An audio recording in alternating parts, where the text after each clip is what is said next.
오늘도 성령 안에서 아름다운 열매를 맺으며 이 땅을 살아가는 저와 여러분의 삶이 되시길 주님의 이름으로 축원드립니다.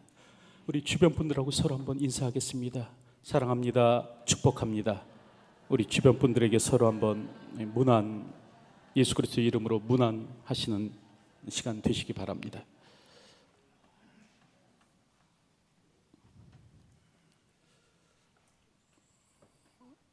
세상에는 두 종류의 인생이 있죠. 땅을 향한 인생과 하늘을 향한 인생이 있습니다. 성도는 땅의 것을 찾으며 죽음을 종착역으로 삼고 살아가는 이 땅의 사람들과 다른 사람들입니다. 오늘 우리들에게는 분명한 소망이 있습니다. 그것은 반드시 그와 같이 될 것이라는 사실입니다. 고난을 당하셨으나 하늘에 오르사 지극히 큰 영광 가운데 거하시는 예수님과 같이 될 것이라는 소망이 오늘 교회인 우리에게 있는 것입니다. 이에 대해 베드로전서 3장 22절은 다음과 같이 말씀하는데요. 그는 하늘에 오르사 하나님 우편에 계시니 천사들과 권세들과 능력들이 그에게 복종하느니라 라고 말씀합니다. 교회도 이처럼 마침내 하늘에 올라가 썩지 아니하고 더럽지 아니하고 쇠하지 아니한 하나님 나라의 기업을 차지하게 될 것이라는 소망이 우리 가운데 있는 것입니다. 그리고 이러한 소망은 너무나 확실한 것이기에 오늘 성경은 그것을 산소망이라고 표현합니다. 그러니까 오늘 우리는 죽은 소망의 사람들이 아닌 산소망의 사람들이다 라는 것이죠. 그러기에 바울은 낙심치 않는다라고 고백합니다. 우리가 잠시 받는 환난을 경험한 것이 지극히 크고 영원한 영광에 충한 것을 우리에게 이르게 함이니라고 말하는 것입니다. 바울은요, 우리가 이 땅에서 당하는 이 고난은 저 하나님 나라의 영광과 비교해 볼 때 너무나 경한 것입니다. 사소한 것입니다. 그렇기 때문에 이 땅에서 당하는 고난으로 인해서 오늘 우리는 낙심치 않는다라는 것입니다. 이렇듯 하늘나라에서 우리가 차지하게 될 영광은 너무나 큰 것입니다. 이 땅에서 당하는 모든 고난을 상쇄하고도 남음이 있을 지극히 크고 중한 것이다 라고 성경은 우리에게 말씀하여 주시는 겁니다. 그러므로 오늘 우리는 하늘을 향해 가는 교회로서 땅의 고난으로 인해서 좌절하지 않는다라는 것입니다. 오늘 성경을 보면 그와 같은 것을 지금 베드로는 편지하고 있는데요. 이와 더불어서 오늘 본문을 보면 베드로는 또한 무엇을 말하는가, 무엇을 편지하는가? 바로 만물의 마지막이 가까이 왔다라고 그렇게 편지합니다. 예수님의 오심이 곧 있다라고 이야기를 하는 것이죠. 예수님의 재림은 성경의 분명한 약속입니다. 오늘 우리 모두는 다 주님 오실 것을 기대함으로 살아가는 사람들입니다. 그래서 계시록 22장 20절의 말씀을 보면 이렇게 끝맺죠. 아멘. 주 예수여 오시옵소서. 예수님의 재림에 대한 소망으로 성경은 끝이 나는 것입니다. 자, 그렇다고 한다면 그 끝은 언제 오는가? 사실 이게 모든 사람이 관심사라고 말씀드릴 수 있는데요. 그래서 사도행전 1장 6절을 보면 그 승천 직전에 있던 예수님을 향해서 또 제자들도 묻죠. 주께서 이스라엘 나라를 회복하심이 이때니까 라고 묻습니다. 그랬을 때 예수님께서는 다음과 같이 대답하시는데요. 때와 시기는 아버지께서 자신의 권한에 두셨으니 너희가 알 바가 아니요 라고 말씀하십니다. 그러니까 재림의 때가 언제인가를 결정하시는 분은 바로 성부시다라는 겁니다. 성부의 권한에 있다라는 것이죠. 그러므로 너희가 알 바가 아니고 너희는 복음의 증인된 삶을 살아라 라고 그렇게 말씀하시는 것입니다. 여러분 이렇듯 여러분 그때가 언제인가, 이 때와 시기를 아는 것은 사람의 목이 아닙니다. 성부께서 자신의 권한에 두신 것입니다. 그러므로 오늘 우리는 이때다 저때다라고 말할 수 없는 것이죠. 그럼에도 요즘도 간혹 그때가 이때다, 또 저때다 말하는 사람들이 있습니다. 그래서 얼마 전에도 그런 일이 있지 않았습니까? 모 교회 성도들이 집단으로 이주했던 일이 있었습니다. 불과 얼마 전이죠. 최후의 때를 대비한다고 해서 피지로 다 거처를 옮겼는데요. 결국 가정이 파괴되고 신체의 자유가 억압되고 여권까지 다 뺏겼다 그러죠. 노동력이 착취되는 등의 문제가 발생했습니다. 그래서 이제 사회 문제로까지 여겨졌는데, 여러분 이렇듯 때와 장소를 안다라는 것, 그때가 언제인지를 안다라는 것은 여러분 이단입니다. 신령한 사람이기 때문에 그때를 아는 것이 아니라 이단이기 때문에 그때를 아는 것입니다. 예수님께서는 그때가 언제인지는 아버지의 권한이다라고 말씀하십니다. 그럼에도 불구하고 그때와 장소를 말하는 사람들은 이단인 것이죠. 이렇듯 오늘 우리는 그 시기의 문제, 때의 문제에 관해서는 알 수 없지만, 그러나 그럼에도 불구하고 한 가지 분명한 사실이 있는데, 그것은 무엇인가? 그것은 바로 만물의 마지막 때가 가까이 오고 있다는 것입니다. 그 정확한 때와 시기는 오늘 우리가 알 수 없지만, 그러나 그럼에도 불구하고 분명한 것은 무엇인가? 만물의 마지막이 가까이 왔다는 것입니다. 그래서 오늘 우리가 읽은 본문 7절 말씀을 보면 여러분 그렇게 기록하고 있죠. 만물의 마지막이 가까이 왔으니. 여기서 가까이 왔다라는 이 단어는요, 헬라어로 엥기켄이라는 단어인데요, 여러분 뜻이 곧 임박할 것이다. 영어로 nearby입니다. 그러니까 바로 곧 들어올 것이다. 혹은 이미 임하였다라는 뜻을 가지고 있습니다. 여러분 마가복음 1장 15절의 말씀을 보면 때가 찼고 하나님 나라가 가까이 왔으니 회개하고 복음을 믿으라라고 예수님께서 말씀하시는데, 여기서 가까이 왔으니라는 단어가 바로 엥기켄입니다. 일의 긴급성을 나타내는 말이에요. 낭비할 시간이 없다라는 뜻이죠. 아주 시간이 촉박해서 허송세월 보내서는 안 된다라는 말입니다. 여러분 이렇듯 어떤 사람들이 잘못 생각하듯 만물의 때는 멀리 있는 것이 아닙니다. 성경 우리에게 무엇을 말씀하시는가? 가까이 있다라고 말씀합니다. 그러므로 긴장을 늦추고 방임과 방탕 가운데서 살아서는 안 된다라는 것이죠. 우리는 그런 것을 마태복음 25장의 말씀을 통해서도 보게 되는데요. 여러분 마태복음 25장을 보면 한 혼인잔치가 열립니다. 근데 이때 신랑이 생각보다 늦게 오는 것이에요. 그랬을 때 슬기로운 다섯 처녀는 등불의 기름을 미리 준비하고 기다리죠. 그러나 미련한 다섯 처녀는 아무 준비 없이 기다립니다. 그러다가 결국 어떻게 되는가?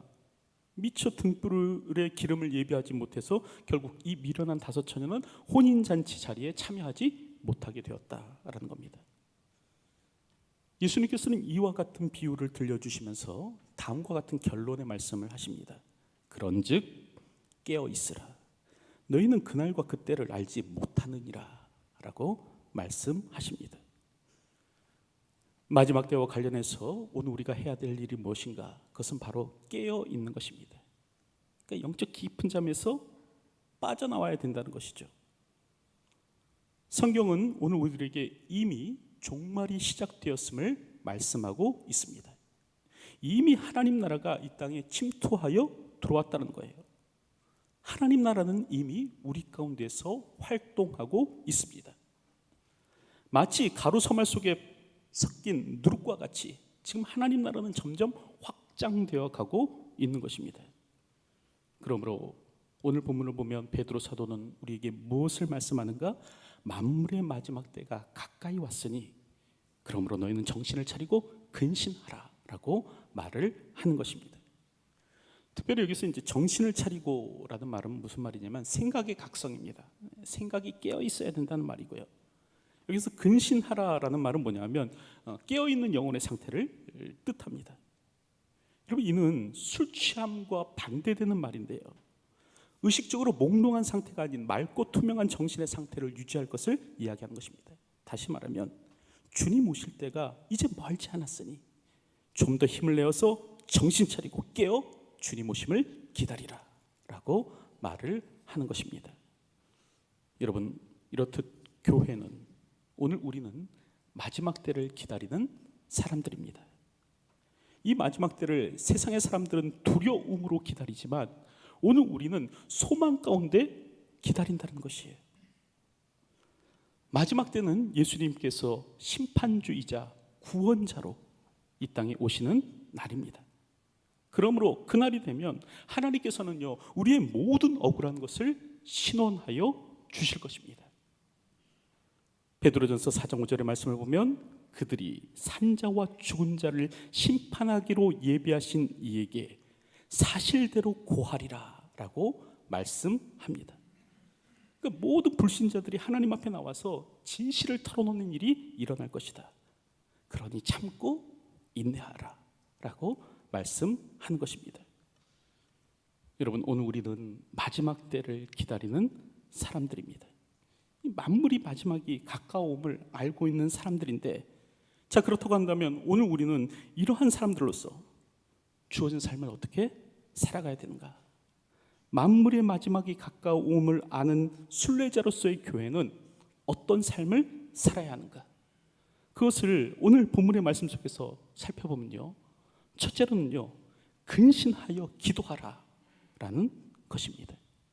여러분, 그것이 바로 이제 7절 하반절에 기록되어 있는데요, 여러분 7절 하반절 말씀을 보면 그러므로 너희는 정신을 차리고 근신하여 기도하라 라고 말씀합니다. 여러분, 성도의 삶은 기도의 삶입니다. 하나님 앞에 서는 그 순간까지 오늘 우리가 힘써야 될 일이 무엇인가?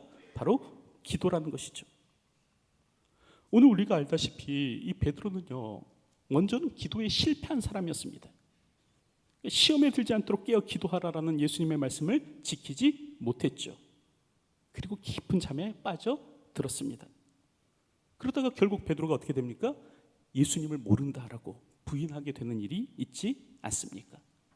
그가 누구냐라고 말하게 됩니다. 이렇듯 이 기도의 쓰디쓴 실패와 아픔을 경험했던 사람이 베드로인데, 그 이후에요, 베드로는 기도의 중요성을 알게 됩니다. 그리고 사도행전을 보면 기도하는 사람으로 기록되어 있어요. 특별히 기도 가운데서 능력을 행하는 사람으로 변하게 됩니다. 바로 기도로서 죽은 년이었던 다비다까지 여러분 살려내고 있지 않습니까? 이렇듯 이런 베드로가 오늘 본문을 보면 이 소아시아에 흩어진 교회를 향해서 지금 무엇을 이야기하는가, 무엇을 권면하는가? 기도할 것을 권면하고 있는 거예요. 사랑하는 성도님들, 기도에 힘쓰지 않고 성공하는 법은 어디에도 없습니다. 기도하지 않고 승리할 수 있는 방법이 있는가? 여러분, 그렇지 않아요. 그래서 간혹 말씀드린 얘기인데, 여러분 스펄전이 그런 유명한 얘기 하지 않았습니까? 기도하지 않고 성공하면 그 성공한 것 때문에 망한다 라는 말을 했습니다. 여러분, 기도하지 않고 성공한 것은 성공한 것이 아닙니다. 기도하지 않고 성공했다면 그 성공한 것 때문에 망하는 법이에요.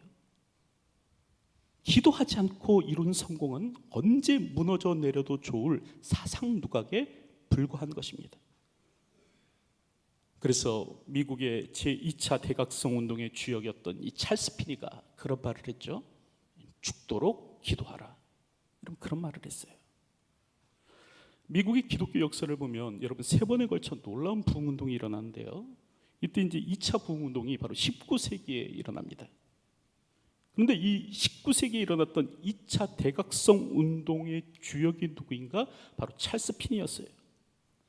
그는 50만 명 이상이 되는 사람들을 복음을 전하고 그들을 구원의 길로 인도하였는데, 여러분 그랬을 때 사람들이 묻죠. 어떻게 50만 명이나 되는 사람들을 하나님께로 인도할 수 있었습니까? 그런 얘기를 했어요. 그 방법이 무엇입니까? 여러분 그랬을 때 찰스 피니가 뭐라고 대답했는가? 이렇게 대답했어요. 죽을 만큼 기도하십시오. 여러분 그런 말을 했습니다. 기도에서 우리의 능력이 나타납니다. 기도할 때 우리에게 권능이 부여되는 것이에요. 기도에서 우리는 힘을 얻고 기도에서 우리는 지혜를 발견하게 됩니다. 그러므로 기도 없이는 오늘 우리는 주님을 따를 수 없고, 기도 없이는 고난의 골짜기를 통과할 수 없는 것입니다. 기도 없이 주님의 뜻을 이룰 수 있는 사람은 없고, 기도 없이 하나님 나라를 이 땅에 심는 건강한 예수 공동체로 설 수는 없는 것입니다. 그래서 기도의 사도로 불렸던 E.M. 바운즈는 여러분 그런 말을 하지 않았습니까? 기도에 실패하면 삶에 실패한다. 기도의 실패자는 삶의 실패자다. 여러분 그런 말을 했어요. 그러므로 만물의 마지막 때를 사는 교회인 우리는 어떤 삶을 살아야 되는가? 깨어 기도하는 삶을 살 수 있어야 된다는 것이에요. 기도해야 넉넉히 시험도 이겨나갈 수 있으며, 기도해야 주님을 모른다라고 부인하지 않고 살아갈 수가 있으며, 기도해야 십자가의 주님을 쫓을 수 있고, 기도해야 박해 중에서도 끝까지 인내하며, 기도해야 마침내 고난을 뚫고 하나님께서 약속하신 영광의 자리에 이를 수 있는 것입니다. 그러므로 오늘도 기도로 깨어있는 삶을 살아가시는 저희들이 되었으면 합니다. 근신하여 기도하는 자로서 주어진 삶을 사는 저희들이 되었으면 합니다. 여러분 그게 바로 만물의 마지막 때를 사는 교회의 모습이라고 오늘 성경은 우리들에게 말씀하여 주시는 것입니다.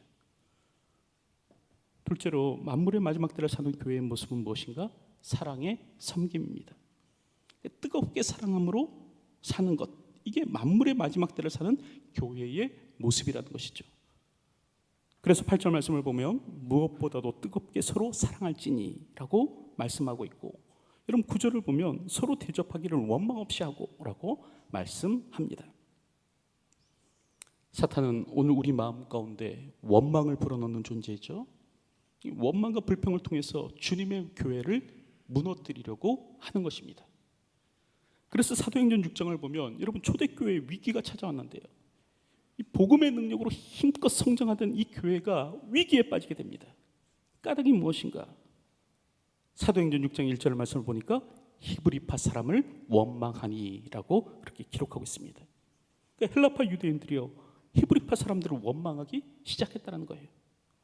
까닭은 자신의 과부들이 매일의 구제에서 제외된다라고 여겼기 때문에 그런 것이죠. 어쨌든 이렇듯 사탄이 주님의 교회를 흔들기 위해서 최초로 한 일이 무엇인가? 여러분 그것은 바로 박해나 핍박이 아닌 원망과 불평을 그 마음 가운데 불어 넣는 것이었습니다. 그 사람을 죽이고 옥에 가두는 것이 아니라 먼저 사탄은요 원망과 불평을 가지고 교회를 흔들기 시작하더라라는 거죠. 그래서 오늘 본문을 보면 베드로 사도는 원망 없이 하고라고 편지합니다. 주님의 일을 할 때 어떻게 해야 된다고요? 원망 없이 해야 된다. 그렇다고 한다면 오늘 우리가 어떻게 원망 없이 섬길 수 있는가? 그 방법은 무엇이냐면 바로 그것은 사랑이라는 것이에요. 오늘 우리가 원망 없이 섬기기 위해서는 어떻게 해야 되는가? 주님의 사랑을 기억할 수 있어야 된다라는 것이죠. 특별히 요한복음 13장 1절의 말씀을 보면 자기 사람들을 사랑하시되 끝까지 사랑하시니라 라고 말씀합니다. 예수님께서요 끝까지 당신의 사람들을 사랑하셨다라는 거예요. 근데 오늘 본문을 보면 베드로 사도가 바로 이 동일한 이야기를 지금 하고 있는 겁니다. 무엇보다도 서로 뜨겁게 사랑할지니 라고 말을 하고 있는데, 여러분 여기서 뜨겁게라는 단어가요 헬라어로 에크네테라는 단어인데요, 그 뜻이 뭐냐면, 직역하면 그 뜻이 뭐냐면 끝까지라는 말입니다. 끝까지 사랑하라는 거죠. 베드로는 주님께서 오늘 우리를 끝까지 사랑하셨던 것처럼 여러분도 당신들도 끝까지 사랑하라고 편지하는 것입니다. 그게 바로 원망 없이 섬기는 비결이라는 거예요. 여러분 봉사의 일을 하면서 원망이 마음 가운데 찾아오십니까? 여러분 그것은 사탄이 우리 마음 가운데 집어넣는 생각입니다. 이 교회를 흔들고 교회를 깨기 위해서 사탄이 주는 생각이죠. 함께 교회를 무너뜨리자라는 사탄의 초청인 것입니다. 그럴 때 우리가 해야 될 일은 무엇인가? 십자가의 주님을 기억해야 되는 거예요. 당신의 사람들을 끝까지 사랑하신 주님을 떠올려야 된다는 것이죠.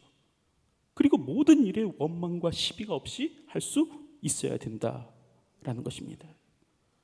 오늘도 주어진 삶을 살아갈 때, 특별히 주의 몸된 교회를 사랑하며 섬길 때 원망 없이 시비 없이 주님의 교회를 사랑함으로 섬길 수 있는 저와 여러분들이 되었으면 합니다. 이권이나 자랑이 아닌 사랑으로 행할 때 오늘 우리는 원망과 시비 없이 할 수 있는 것입니다. 마지막 셋째로 만물의 마지막 때를 사는 사람들, 교회는 어떤 삶을 살아가야 되는가? 청지기적 삶을 살아야 됩니다. 그러니까 여러 가지 은사에 따라 선한 청지기로 사는 것이 만물의 마지막 때를 사는 교회의 모습이다라는 것이에요. 그게 바로 10절에 기록되어 있는데요. 여러분 10절을 보면 각각 은사를 받은 대로 하나님의 여러 가지 은혜를 맡은 선한 청지기 같이 서로 봉사하라라고 말씀합니다. 여기서 이제 청지기라는 말이 나오죠. 헬라어로 오이코노모스라는 단어인데요. 뜻은 뭐냐면 집사, 또 가정의 관리자를 뜻합니다.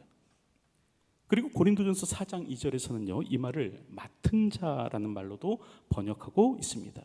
맡은 자에게 구할 것은 충성이니라 라고 했는데, 여기서 맡은 자가 바로 헬라어로 오이코노모스죠. 청지기라는 뜻입니다.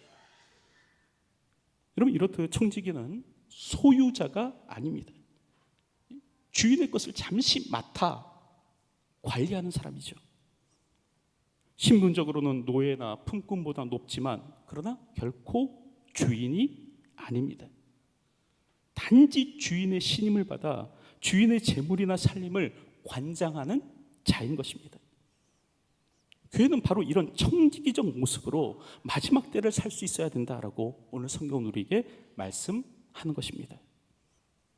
여러분, 오늘 우리는 주인이 아닙니다. 사실 인생의 많은 문제가 무엇 때문에 발생하는가? 바로 이것 때문에 발생하는 거예요. 누가 주인일까? 누가 주인이 되시는가를 헷갈려 하는 데서 문제가 발생합니다. 요즘 한국 교회가 큰 어려움을 겪고 있죠. 특별히 저 이웃 교단에서는 지금 교단이 분열될 위기에 놓여 있습니다. 신학생들이 지금 현재 수업을 거부하고 있고요. 교수들이 이것을 응원하고 있습니다. 왜 이 같은 일이 일어났는가? 사실 그 까닭은 다른 것이 아니에요. 스스로를 교회의 주인처럼 생각하는 사람들 때문에 그렇습니다. 그러니까 교회의 공교회성을 이해하지 못하고 법과 원칙을 넘어서 자식에게 교회를 물려주려고 하는 사람들 때문에 여러분 이웃 교단이 지금 깨어질 위기에 놓여 있는 것입니다. 여러분, 주인이 누구인지 모를 때 세상에는 죽음이 찾아왔습니다. 주인이 누구인지 모를 때 아담과 하와는 에덴 동산에서 쫓겨난 것입니다. 교회의 주인은 하나님이십니다. 우리의 주인은 하나님이십니다. 만물의 주인은 하나님이십니다. 오늘 우리는 이것을 분명히 고백함으로 살 수 있어야 되는 것입니다. 이걸 모를 때 불행이 찾아오고 이걸 모를 때 죽음이 찾아오더라 라는 것이죠. 오늘도 선한 청지기 의식을 가지고 마지막 때를 살 수 있는 저와 여러분들이 되시길 주님의 이름으로 축원드립니다. 이제 말씀을 맺으려고 하는데요. 여러분, 만물의 마지막 때가 가까이 왔습니다.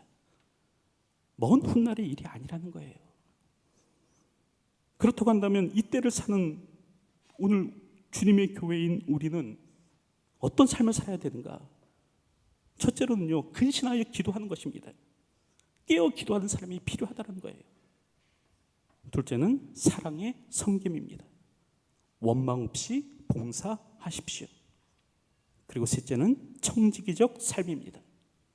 내가 주인이 아니라 하나님이 주인 되신다라는 겁니다. 오늘도 이 같은 사실을 분명히 고백하며 주어진 삶을 살아갈 수 있는 저와 여러분들이 되시길 주님의 이름으로 축원드립니다. 기도하겠습니다.